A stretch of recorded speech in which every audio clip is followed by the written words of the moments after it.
Hello students, welcome back to your political science or civics classes.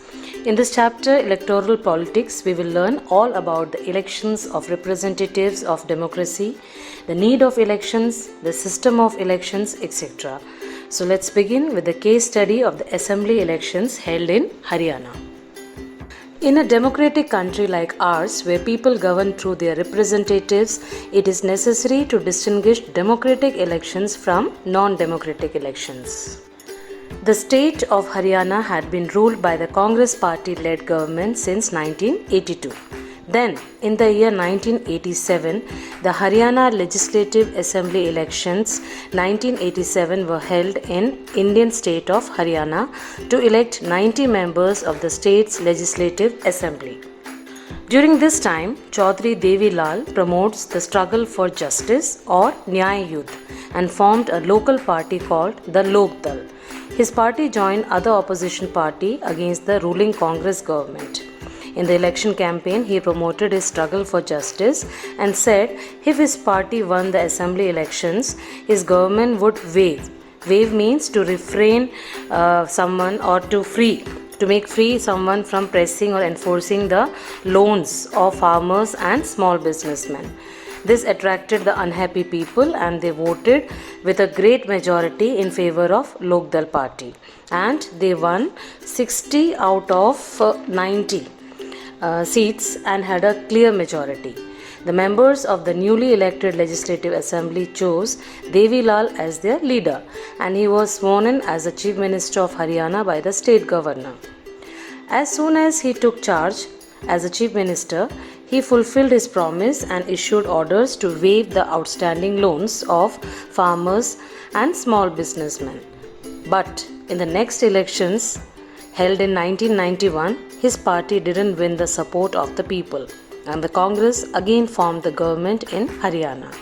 So the whole mechanism by which people can choose their representatives and change them if they wish to is called elections. Now the question arises, why do we need elections? It is clear that in a democracy, the government is run by representatives of the citizens. Representatives are elected through elections, and people choose their representatives at regular intervals and change them if they wish to do so. Elections take place regularly in any democracy, and it is considered essential in our times for any representative democracy. In an election, voters choose representatives who make laws for them, representatives who form the government and take major decisions, and in modern democracies, election is a tool for people selecting representatives to run the government. All democratic countries hold elections. Let us now look at the factors that determine the democratic nature of the elections. Firstly, everyone should have one vote and every vote should have equal value. Secondly, parties and candidates are free to contest elections. Parties should offer real choice to the voter. Thirdly, choice should be offered at regular intervals. Elections must be held regularly as per constitutional norms. Then, fourthly, the candidate preferred by the people should get elected. And the last one is, election should be conducted in a free and fair manner where people can choose as they really wish. So in this chapter, we will apply all these factors or conditions to the elections held in our own country to see if we can call these democratic elections. Elections are all about political competition. If there is no competition, elections will become pointless. Now the question arises whether it is good to have political competition, though such competitions have many demerits, like for example, it creates disunity and factionalism. Factionalism means groups forms within large group, especially one with slightly different ideas from the main group. Then political leaders and candidates often level allegations. Allegations means a claim that something illegal was done by someone, like that, against one another, like false allegations. Then leaders use dirty tricks to win elections, and electoral fights do not allow long-term policies to be formulated.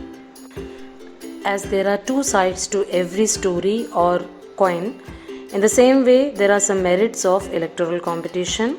First, electoral competition provides incentives to political leaders and parties. Then political leaders raises issues of the common man which would lead them to popularity and victory. Then this would help them to win the election process also. So, political competitions may cause divisions and some ugliness, but it finally helps to force political parties and leaders to serve the people. So, it is good to have some political competition. So, now children, we will learn more about the system of general elections in our country in the next video.